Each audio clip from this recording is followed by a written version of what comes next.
Olá turma, tudo bem com vocês? Hoje vamos falar sobre, dando continuidade, hoje vamos falar sobre aplicações de um conjunto em um outro conjunto, certo? Lembrando que a gente viu nas aulas anteriores, a gente falou sobre relação entre conjuntos, né? Quando que era uma relação, quando dois conjuntos se relacionavam através de uma relação. Agora a gente vai falar sobre aplicações, certo? O que seria uma aplicação? Aplicação nada mais é do que uma relação entre dois conjuntos que satisfaz duas propriedades. Então, primeiro, para você ter uma aplicação, essa aplicação tem que ser uma relação e, além disso, ela tem que satisfazer duas propriedades. A primeira propriedade é que o domínio dessa relação tem que ser todo o meu conjunto de partida. Você lembra lá, né? Tipo assim, a gente tinha um conjunto E que era o conjunto de partida e o conjunto F que era o conjunto de chegada. E a gente tinha uma relação entre E e F. Aí a gente falava assim, então, e o domínio, quem que era o domínio de uma relação? O domínio de uma relação era todo mundo do conjunto de partida que se relacionava com alguém do conjunto de chegada, certo? Então, para ser uma aplicação, essa aplicação, a primeira propriedade é que o domínio dessa aplicação tem que ser todo o conjunto E, certo? Então, a domínio da minha aplicação tem que ser todo o conjunto E. A aplicação eu estou chamando de Fzinho, tá? Então, ó, seja Fzinho uma relação de E em F, como a gente já sabia. Dizemos que essa Fzinho é uma aplicação do conjunto F no conjunto E, do conjunto E no conjunto F, se o domínio dessa relação, essa Fzinha, for todo o conjunto E, e em seguida, para todo elemento e a outra propriedade é que todo elemento do domínio, ele só existe um único elemento do contradomínio do conjunto F que se relaciona com ele. Ou seja, para todo A pertencente ao domínio dessa aplicação, dessa relação, somente pode existir um elemento do meu conjunto F que se relaciona com ele. Ou seja, não pode existir dois. Por exemplo, aí a gente fala, existe um único F, então que F de A é igual a B, tá? No caso seria tipo, A e B pertencem à relação F, né? Que a gente falava, né? Mas no caso a gente vai falar que o F de A é igual a B, ou seja, B é a imagem de F, é a imagem de A por F, certo? Então B é a imagem de A pela aplicação F. Então é o seguinte, olha só essas duas propriedades que eles estão falando. O domínio de F tem que ser todo o conjunto E. Se eu pegar esse exemplo aqui, ó, conjunto E é formado pelas letras A, B, C e o conjunto F, 1, 2, 3, 4, 5. E a gente tem uma relação entre E e F. Ou seja, é uma relação que relaciona esses elementos do conjunto E no conjunto F. Ele fala que a primeira propriedade do conjunto, o domínio dessa relação tem que ser todo o conjunto E. Lembra, o que era domínio? Era todo mundo do conjunto de partida que se relacionava com alguém. Então, para isso daqui ser um domínio, para isso daqui fazer parte, o que tem que acontecer? Todo mundo do domínio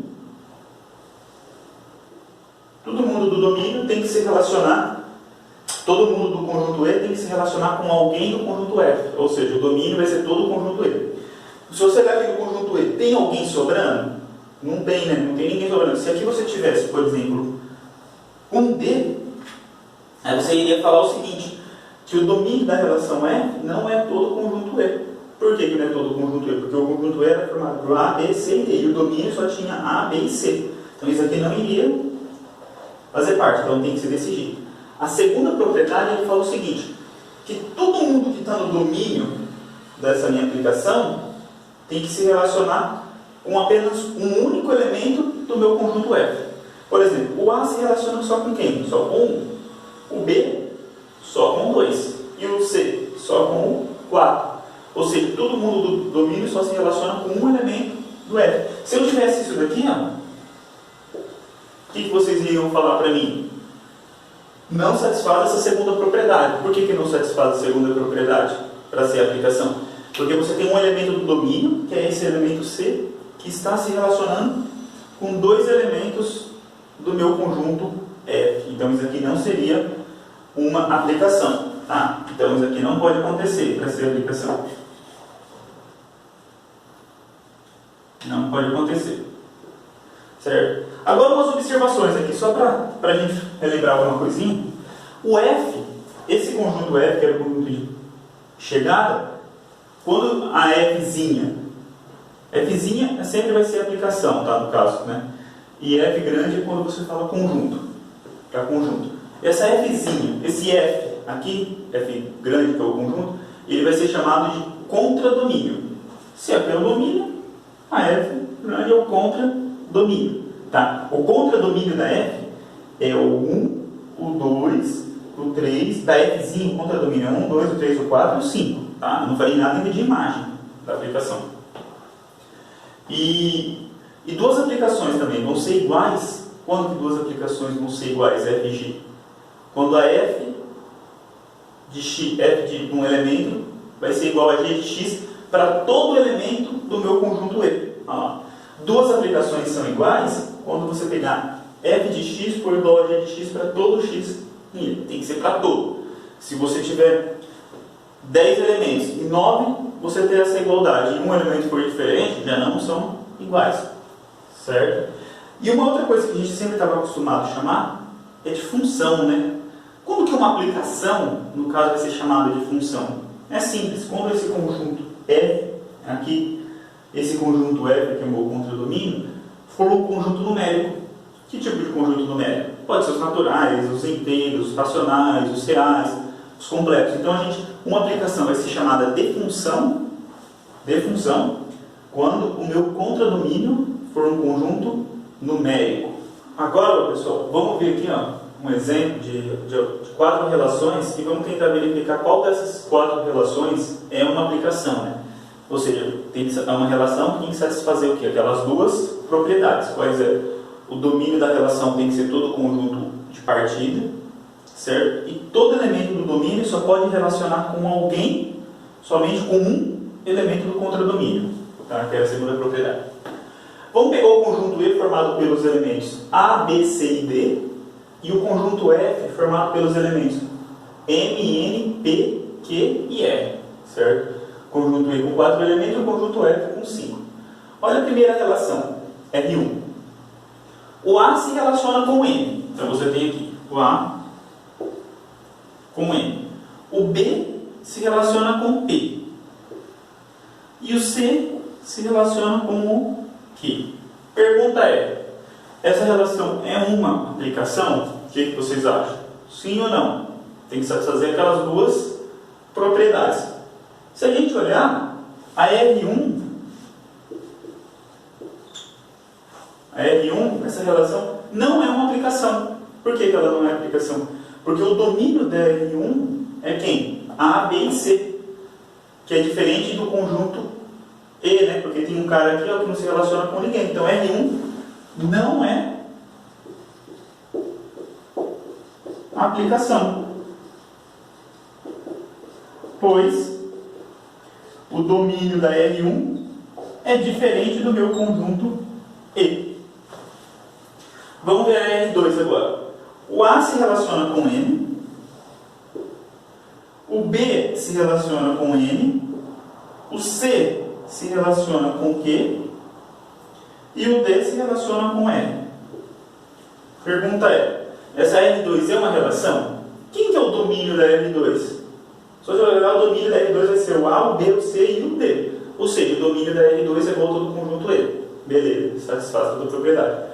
Agora, todo mundo do elemento do domínio, ele se relaciona somente com um elemento do contradomínio? Se você olhar aqui, o A só se relaciona com N, o B só com N, o C só com Q e o D com N. Então, R2 é aplicação.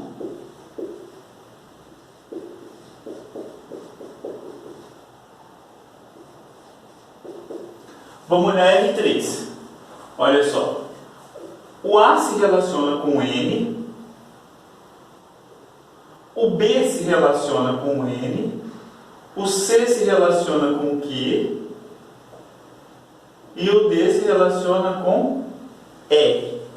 Pergunta é, R3 é uma aplicação ou não? Se você olhar a primeira propriedade, quem que é o domínio da minha R3? É o conjunto A, B, C e D. Então, beleza. Satisfaz a primeira propriedade. Segundo, todo mundo do domínio só se relaciona com um elemento do contradomínio? Vamos lá.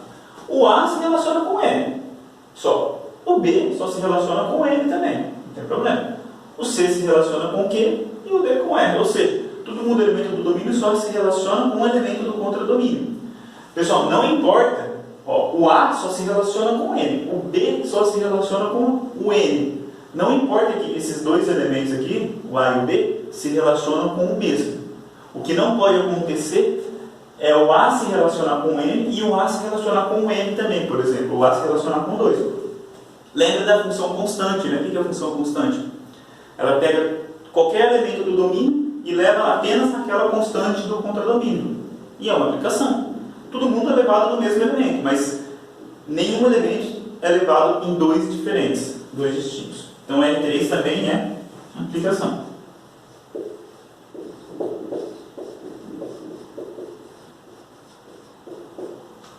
R4. O A se relaciona com o M, o B se relaciona com o N, o B se relaciona também com o P, o C se relaciona... Aqui eu coloquei errado aqui. O C se relaciona com o R, o C se relaciona com o R e o D se relaciona com o Q. Pergunta é, essa aplicação é uma relação? Se você olhar, todo mundo do domínio, todo elemento do conjunto E se relaciona com alguém direto, ou seja, o domínio é exatamente todo o conjunto E. Então o domínio é todo o meu conjunto E. Beleza, a primeira propriedade satisfaz. Agora a segunda, se vocês observarem, o elemento B que está no domínio, ele se relaciona com quem? Com M e com P. Ou seja, não pode acontecer isso. Por quê? Porque ele só tem que se relacionar com apenas um elemento. Então a R4 não é aplicação, pois R4, pois, vamos colocar assim, o R4 de B, vamos colocar assim, pois o B se relaciona com o P, com N, e B também se relaciona com o P. Ou seja, o B se relaciona com dois elementos diferentes do meu contradomínio. Então isso não pode ser uma aplicação. Então R4 também não é uma aplicação. Pessoal, agora a gente vai definir o que seria imagem direta e imagem inversa de uma aplicação. Tá? Então a gente tem uma aplicação no conjunto E e no conjunto F. E eu quero definir o que é imagem direta e imagem inversa. Então, primeiro, imagem direta. Você pega um conjunto, um subconjunto do meu domínio, do meu conjunto E, e eu vou aplicar o quê? A F sobre todos os elementos desse subconjunto. Então, já vai ser a minha imagem direta. Então, assim, ó, eu pego um subconjunto de E e eu vou aplicar a F sobre todo mundo que está em A. Então, eu vou obter o quê? Uma imagem de A por essa aplicação F. Então isso aí vai ser chamado de imagem direta. Agora, inversa de uma aplicação. Então você tem um subconjunto agora do meu contradomínio. Quem que vai ser a imagem inversa? Vai ser todo mundo que está no meu conjunto E, que é levado exatamente nesse subconjunto do contradomínio. Então assim, quem que é a imagem inversa? Eu tenho B que está lá no conjunto F. Né? Então você tinha, por exemplo, aqui, não sei se vai dar para vocês enxergar o A, o E, o F e a minha aplicação. E aqui você tem meu conjunto B. Meu conjunto B. O que é a imagem inversa? São todos os elementos que estão em E que são levados aqui. Ó. Pode ser que ele fosse vazio, pode ser que não tivesse ninguém. Tá? Então isso aqui é a imagem. Aqui eu preparei dois exemplos bem simples aqui, para a gente só entender o que significa aí imagem inversa e imagem direta. Vamos pegar o conjunto E formado pelos números 1, 3, 5, 7 e 9 e o conjunto F formado pelos números 0, 2, 4, 6, 8 e 10 e 12. Tá? E a f é uma aplicação que ela faz o seguinte: f de x é igual a x mais 1, ou seja, ela pega um elemento de e e soma mais 1. Essa daí é a minha aplicação f. Então vamos lá. Quem que vai ser a minha imagem direta? Olha só o meu conjunto que eu estou pegando: 3, 5 e 7. É um subconjunto de e, porque o e é 1, 3, 5, 7 e 9. Então eu peguei o 3, o 5 e o 7. Quem que é a imagem direta? Lembra, imagem direta você vai pegar f e vai aplicar sobre todo mundo desse conjunto. Então você está querendo saber quem que é o f do 3, o f do 5 e o f do 7, que é exatamente o 4, 6 e 8. O f do e, a imagem direta de f pelo conjunto e, ou seja, você está pegando o conjunto e e está aplicando aplicando a f sobre todo o conjunto e. Então vai ser o f do 1, o f do 3, o f do 5, o f do 7 e o f do 9. F do 1 é 2, F do 3 é 4, F do 5 6, o F do 7 8 e o F do 9 10. E a imagem direta do vazio? Ou seja, se o vazio não tem nenhum elemento, na hora que você aplicar F sobre um conjunto que não tem nenhum elemento, você também não vai ter nenhum elemento. Então, o conjunto vai ser vazio. Agora, a imagem inversa do 2, do 4 e do 10. Lembra? O que é a imagem inversa? São os elementos que pertencem ao domínio que são levados nesse conjunto aqui, 2, 4 e 10. Então, o que eu estou procurando, pessoal? Eu estou procurando quem são os elementos que pertencem a E, que são levados no 2, no 4 e no 10. Ou seja, quem são os elementos que pertencem a E, tal que f de x é 2, 4 ou 10. Quem que é do E que é levado no 2? 1. Quem que é o do E que é levado no 4? Né? O 3. Quem que é do E que é levado no 10? O 9. Então, a imagem inversa desse conjunto é o conjunto 1, 3 e 9. Agora, quem que é a imagem inversa do 0 e do 12? Então, estou procurando assim, quem são os elementos que pertencem ao conjunto E, que são levados no 0 e no 12. Então, ou seja, quem são os elementos que pertencem ao E, tal que f de x é 0 ou 12.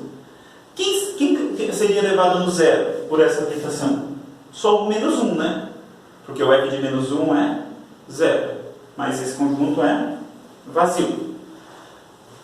Ou seja, o menos 1 não pertence ao conjunto E. Então não tem ninguém do E que é levado no 0. Quem que seria levado no 12? O 11, porque o f de 11 é 12. Tem alguém, o 11 está no conjunto E? Também não. Então o que vai ser essa imagem inversa? O vazio. Uma outra aplicação, agora vamos pegar o domínio E e o contradomínio F como sendo o conjunto dos reais, certo? E vamos definir aquela aplicação f de x igual a x quadrado, a parábola normal que a gente está acostumado, certo? Lembrando que todos os valores que você pega sempre vai ser positivo, né, a imagem dele, porque todo número ao quadrado é sempre positivo, então a imagem dele vai ser sempre positiva, sempre em cima do eixo x, né, no meu gráfico. Então vamos lá, quem que é a imagem direta do conjunto 1, 2 e 3? A imagem direta. Ou seja, você está procurando quem que é a imagem do f de 1, do 2 e do 3. F do 1 é 4, F do 2, 4. F do 1, 1, F do 2, 4 e F do 3, 9. Agora a imagem direta, agora eu estou pegando um conjunto que é um intervalo fechado 0, 2. Então a minha pergunta é, quando você aplica F sobre esse conjunto, que é esse intervalo fechado, quem que vai ser a imagem dele? Ou seja, quem que é o conjunto dos f de x, onde o x está entre o intervalo 0 e 2? É só você pensar, se o x fosse 0, o f de 0 daria 0. Se meu x fosse 2, o f de 2 daria 4. Ou seja, todo mundo que você vai pegar entre 0 e 2 vai dar um intervalo onde? Entre 0 e 4. Eu peguei fechado aqui, porque o conjunto aqui é fechado. Agora, quem que é a imagem do menos 1 até o 3? Mesma coisa, quem são os elementos de x? A imagem são o conjunto aqui formado pelos f de x, onde x está entre menos 1 e 3. Se você dividir esse intervalo entre menos 1 e 0 e de 0 a 3, você pensa o seguinte, se ele tivesse entre menos 1 e 0, quem que seria a imagem? F de 1 é f de menos 1 ao quadrado é 1, e f de 0 é 0. Ou seja, no intervalo entre menos 1 e 0, a imagem dele seria quem? 0 e 1. Só que depois você também pega o restante, de 0 a 3. O que é a imagem de f de 0 até 3? Do intervalo 0 a 3? Vai ser de 0 até 9, ou seja, você repete o intervalo 0, 1 dos dois lados. Então, o que vai ser a minha imagem? O conjunto fechado no 0 e aberto no 9, porque aqui o 3 não entra. Agora, a imagem inversa desse conjunto 0, 4 e 16. Ou seja, quem são os números que pertencem aos reais? Quem são os números que pertencem aos reais? Então, o f de x é 0, 4 ou 16. Se você falar assim, 0, 4 e 16, você tem o 0, que é o f de 0 é 0. Quem que é elevado no 4? O 2 e o menos 2, porque o f de 2 é 4, o f de menos 2 é 4. E o f de 4 e o de 16, quem vai ser? O f de 4 e o de menos 4. Então vai ser o intervalo 0, mais ou menos 2 e mais ou menos 4. E o f menos 1 do intervalo 9. Intervalo fechado de 1 até 9. Ou seja, você está procurando quem são os números que pertencem aos reais, tal que f de x está entre 1 e 9. Aí você pode pegar aqui o intervalo de menos 3 a 1, a menos 1, e também de 1 a 3. É exatamente essa união, tá, pessoal? Porque o f de menos 1 é 1, e o f de menos 3 é 9. Então isso daqui também vai dar esse intervalo, e isso daqui também dá. Tanto faz elementos desse intervalo. Agora, a imagem inversa do conjunto dos reais negativos exceto 0. Ou seja, o que você está perguntando? Quem são os números que pertencem aos reais, tal que a imagem dele vai dar exatamente esse conjunto. Ou seja, quem são os números que pertencem aos reais, tal que o f de x é menor do que 0. Lembrando, se f de x é igual a x² e todo mundo é positivo, esse conjunto aqui vai ser o quê? Vazio. Agora vamos ver quando que uma aplicação é chamada de injetora, sobrejetora e bijetora, tá? Você já deve ter escutado falar desses nomes, né? Injetora, sobrejetora e bijetora, né? Então vamos só definir formalmente quando que uma aplicação é chamada, então vamos lá, injetora. A aplicação é chamada de injetora quando você pegar dois elementos diferentes do meu domínio, do meu conjunto E, e a imagem deles também forem diferentes. Então, ou seja, quando você pegar dois elementos x1 diferente de x2, a imagem também vai ser diferente. Então, você tem que pegar elementos diferentes, são levados em imagens diferentes. Ou também, equivalentemente, você pode definir, você lembra da parte lógica, se você tiver dois elementos com imagens f de x1 igual a f de x2, isso tem que implicar o quê? Que o x1 tem que ser igual ao x2, ou seja, imagens iguais tem que implicar que os elementos são iguais. Tanto faz você mostrar elementos diferentes são levados em imagens diferentes, ou imagens iguais significa que os dois elementos do meu domínio são iguais. E quando que uma aplicação não é injetora? Simples. Se você pegar dois elementos diferentes e eles serem elevados na mesma imagem. Ou seja, x1 diferente de x2, porém f de x1 igual a f de x2. Então isso daí não seria injetora. Sobrejetora. Quando que uma aplicação é chamada de sobrejetora? Certo? Uma aplicação é chamada de sobrejetora quando a imagem da minha aplicação for todo o meu contradomínio. Lembra, meu contradomínio é meu conjunto F. A imagem são todos os elementos de B que são levados no conjunto F. Ele está falando o seguinte, a aplicação vai ser sobrejetora quando a minha imagem for todo o meu conjunto F, todo o meu contradomínio. Ou seja, o que isso significa? Que para todo elemento do meu contradomínio tem que existir um elemento do domínio que é levado nele. Ou seja, para todo y pertencente a F, tem que existir um x que pertence a B, não. Eu coloquei não.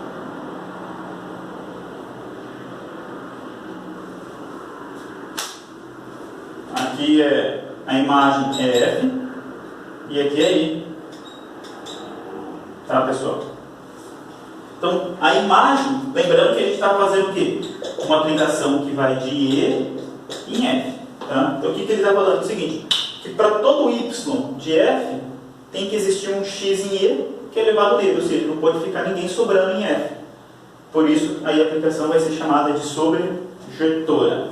Tá? Quando que uma aplicação não é sobrejetora? Quando que uma aplicação não é sobrejetora? É simples. Se você existir Aqui você tem o conjunto E e aqui o conjunto F. E aqui você tem a minha aplicação Fzinha, certo? O que eu falei para ser sobrejetor? Todo mundo que está aqui em F, tem que existir alguém aqui que é elevado em F. Tem que existir alguém, né? Quando que ela não vai ser sobrejetora? Quando existir alguém que está aqui no conjunto F, tipo um X aqui, que não tem ninguém do E que é elevado no X. Ou seja, ele está sozinho aqui, ninguém levou nele. Ninguém foi aplicado e caiu nele. Ou seja, então essa aplicação não é sobrejetora. E bijetora é simples, né? Quando uma aplicação é bijetora? Quando ela for injetora e sobrejetora ao mesmo tempo. Se ela for somente injetora e não for sobrejetora, já não é bijetora. Então, bijetora tem que ser ao mesmo tempo injetora e sobrejetora. Vamos fazer aqui dois exemplos, tá? Então, ó, os dois exemplos que eu tinha falado para vocês são esses aqui. Ó. Vamos pegar esse primeiro aqui, o conjunto E formado pelos elementos A, B, C e D, e o conjunto F formado pelos elementos 0, 1, 2, 3 e 4. E a relação, que no caso é uma aplicação que a gente definiu, é essa aplicação que pega o 0 leva no 1, o A leva no 1, o B no 2, o C no 3 e o B no 4. Observe esse diagrama aqui, então. Conjunto E, A, B, C, D, é 0, 1, 2, 3, 4. O A elevado no 1, o B no 2, o C no 3 e o D no 4. Então, será que essa aplicação é bijetora? Para ser bijetora, ela tem que ser injetora e sobrejetora. Vamos verificar se ela é injetora, lembra? Injetora, o que é? Elementos diferentes têm que ser levados em imagens diferentes.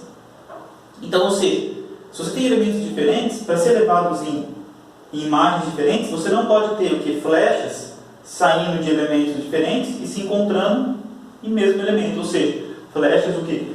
Convergindo para o mesmo ponto. Se você observar que o A, o B, o C e o D, esses quatro elementos são levados em imagens diferentes. Ou seja, não tem nenhuma flecha que são levadas, não existem flechas que são levadas no mesmo elemento. Por exemplo, se o B fosse levado no 1, não seria injetora. Por quê? Porque você teria que o F de A é 1 e o F de B também é 1. Ou seja, elementos diferentes levados em imagens diferentes. Então, mas essa aplicação é injetora. Sobrejetora, quando que uma aplicação era sobrejetora? Quando você fazia o quê?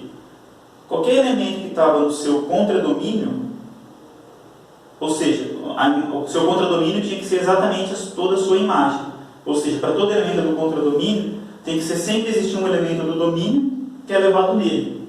Certo? Se você olhar, quem que é meu contradomínio, que é meu conjunto F? 0, 1, 2, 3 e 4. Mas quem que é a minha imagem da minha aplicação? Quem que é a imagem da minha aplicação? Se você pensar em imagem, é só o 1, o 2, o 3 e o 4. Por quê? O 0 não entra na imagem. Porque tem alguém do conjunto E que é elevado no 0? Não tem. Então a imagem da F não vai ser a imagem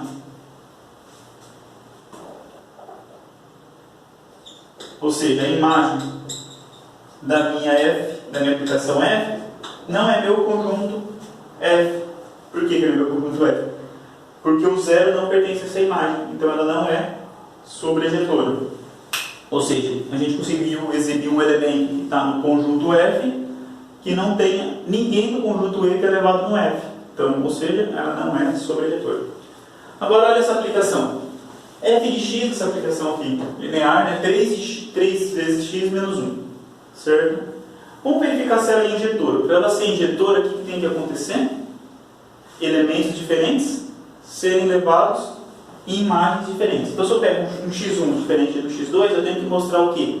Que o f de x1 é diferente do f de x2. Então, vamos lá. Pega dois elementos diferentes. x1 diferente do x2. Se eu multiplicar por 3, 3 vezes x1 vai ser diferente de 3x2, não é? Se eu somar menos 1 do mesmo lado, dos dois lados, eu mantenho também a diferença, né? Então, 3 vezes x1 menos 1 também vai ser diferente de 3 vezes x2 menos 1.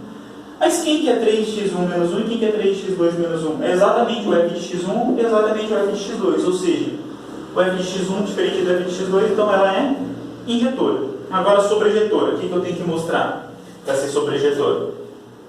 Aqui eu tenho meu conjunto dos reais. Aqui eu também tenho meu conjunto dos reais. Para ser sobrejetora, o que eu tenho que mostrar? E aqui eu tenho minha aplicação f, que é a 3x menos 1. O que eu tenho que mostrar para ser sobrejetora? Para todo mundo que eu pegar aqui, eu tenho que mostrar que existe um x aqui, que é elevado nesse y. Por exemplo, se eu pego o y igual a 10, eu pego o y igual a 10, aí eu pergunto assim, quem que é o x tal que f de x é igual a 10? Aí vocês vão me falar, o x é 3, por quê? Porque se na hora que você fizer f de 3, vai ser 3 vezes 3 mais 1, que é 10. Por exemplo, quem que é elevado no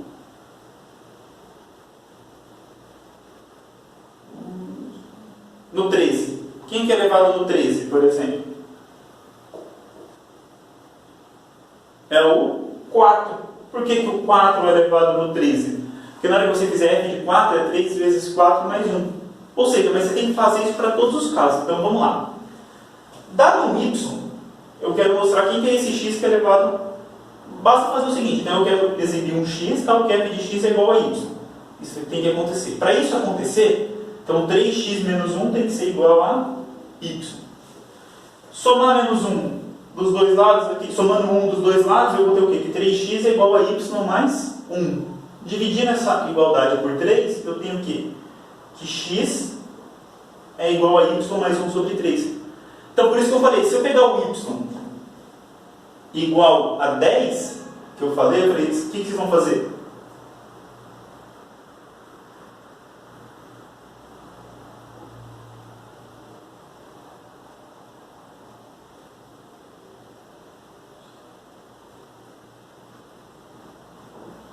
Ah, não, aqui eu falei errado, tá? Só que aqui é menos 1. Então, na verdade, para o y ser elevado no 10, você vai ter que pegar quem? O 11 terços, né? É o 11 terços, tá? Aqui eu estava confundindo com menos 1, então esquece. Por exemplo, pensa no y igual a... Deixa eu ver... 11. Para y igual a 11. Quem que é elevado no y igual a 11? É o 4, tá? Por quê? Porque 3 vezes 4 é 12, menos 1, 11. Quem é elevado no 14, por exemplo? É o 5, porque 3 vezes 5 menos 1, 14. Então, por exemplo, quem que é elevado, então, igual eu falei, por exemplo, no 11? 11 mais 1, 12 dividido por 3, 4. X igual a 4, tá? Aqui eu só tinha confundido na hora que eu estava falando, eu estava pensando aqui que era mais 1. Mas é menos 1. Se fosse mais 1 também daria certo. Só mudaria os números. Então, essa aplicação ela é sobrejetora. Se ela é sobrejetora, então ela vai ser injetora, e sobrejetora, ela vai ser bijetora. Agora vamos falar sobre a aplicação inversa. Agora, pessoal, aplicação inversa, né? Aplicação inversa tem que ter a mesma cara de uma aplicação, ou seja, satisfazer aquelas duas propriedades, né? Pois é, que o domínio da minha relação tem que ser o quê? Todo o meu conjunto de partida, certo? E todo mundo que pertence ao conjunto de partida é levado exatamente em apenas um único elemento do conjunto de chegada, né? Você não pode ter um elemento do seu conjunto de partida indo para dois elementos do conjunto de chegada. E a mesma coisa para a aplicação inversa. Porque agora, na verdade, você vai estar trabalhando com a relação inversa. Você vai trocar. O conjunto de partida agora vai ser o conjunto de chegada, o conjunto de chegada é o conjunto de partida. Tá? Então você vai trocar um pouco. Tipo assim, você tinha E em F era uma relação. E agora você vai ter a relação inversa que vai ser de F em E. Ou seja, e essa relação inversa tem que satisfazer a definição de aplicação. Ou seja, o domínio dessa relação inversa tem que ser agora todo o meu conjunto F. E não pode ter ninguém do conjunto F que é levado em dois elementos do conjunto E. Certo? Então pode ocorrer que F... Mas assim, sempre que você tiver uma aplicação, será que a sua relação inversa sempre vai ser também uma aplicação? Não necessariamente. Pode acontecer de você ter uma aplicação onde a sua relação inversa não é uma aplicação. Vamos pegar aquele exemplo que a gente fez agora, para mostrar de injetores sobre eletores usando esses conjuntos, o E e o F. Onde o conjunto E era o A, B, C e D, e o conjunto F 0, 1, 2, 3 e 4. A aplicação F era o quê? O A no 1, o B no 2, o C no 3 e o D no 4. Logo, a inversa, a relação inversa, então você tinha aqui conjunto E, e aqui você tinha o conjunto F. A F você tinha, como que era? O A, B, C e D. Aqui você tinha o 0, 1, 2, 3 e 4. Aí você tinha o A elevado no 1, o B no 2, o C no 3 e o D no 4. A relação inversa, a F menos 1, você tem o quê? O 1 é elevado agora no A, o 2 é elevado no B, o 3 é elevado no C e o D é elevado no 4. Se eu perguntar para vocês, essa relação é uma aplicação? Para ela ser uma aplicação, o que tem que acontecer? O domínio da minha aplicação tem que ser igual a quem? A todo o meu conjunto F. Mas se você observar, não é, né? Por quê, pessoal? Porque o 0 está no F, mas ele não faz parte do domínio dessa relação inversa. Então isso daí não vai ser uma aplicação. Porque o domínio da minha aplicação é somente 1, 2, 3 e o 4. E é diferente do F. Então não é. Então, será que tem algum resultado que garante que toda aplicação vai ter uma aplicação inversa? Sim, tem um resultado que garante. Que uma aplicação vai ser quando? A F menos 1 vai ser uma aplicação quando a minha aplicação F for bijetora. Então, naquele outro exemplo, no segundo exemplo, a aplicação 3x menos 1 era bijetora, então, consequentemente, ela possui inversa. Aqui, esse resultado aqui, pessoal, tem no livro, é bem simples a demonstração. Eu vou deixar aqui como exercício, tá? E na aula vocês tiram dúvida também dessa demonstração. Então, ó, olha só, vamos pegar F, então, igual 3x menos 1. Pelo exemplo anterior, a gente viu que ela era uma aplicação bijetora. Se ela é aplicação bijetora, por essa proposição, existe aplicação inversa. Então, a gente sabe que existe aplicação inversa. Vamos determinar quem que será essa aplicação inversa. Porque, pessoal, às vezes eu falo assim para vocês, encontre a aplicação inversa. Só que se a aplicação não for nem bijetora, ela não vai ter inversa. Então, não tem como. Então, às vezes é melhor você verificar se ela é bijetora para depois saber se ela vai ter inverso ou não. Como aqui a gente já verificou que ela era bijetora, a gente consegue encontrar. Então, vamos lá. Lembra, o que é a imagem inversa? Que é a relação inversa agora. Você vai trocar, né? O domínio vai ser a imagem vai ser o domínio. Então, vai ser o conjunto formado pelos pares ordenados y, x pertencente aos R2, tal que o par xy pertence à minha aplicação a f. Tá? Então, quem é o meu conjunto onde o par ordenado y, x pertence ao R2? Lembra, a minha segunda imagem, xy pertence a f, o que tinha que acontecer? A minha segunda coordenada, ela é igual a quem? 3 vezes a primeira menos 1, não é? Então, meu y era sempre quem? 3 vezes menos 1. Por exemplo, o par ordenado 1, 2, o par ordenado 2, 8, par ordenado 2, 5, par ordenado 3, 8, par ordenado 4, 1. 3, 11. Por quê? Porque eu falo o seguinte, que a minha segunda coordenada, no caso aqui, tem que ser o quê? 3 vezes x menos 1. Só que eu estou trocando agora, né? Então aqui agora, na verdade, isso daqui, ele é o quê? Meu par ordenado 2, 1, 5, 2, 8, 3, 11, 4, né? Porque agora eu estou fazendo dessa forma. Só para anotação, pessoal, para a gente não confundir. Então, olha só. Na aplicação F, o que você tinha? Que a segunda coordenada era igual ao quê? 3 vezes a primeira menos 1. Agora, na inversa, o que você tem? Agora é o contrário. Que a primeira coordenada é 3 vezes a segunda. A primeira coordenada agora é 3 vezes a segunda menos 1. Você só trocou. Então vamos lá. Então a primeira coordenada é quem? 3 vezes a segunda menos 1, certo?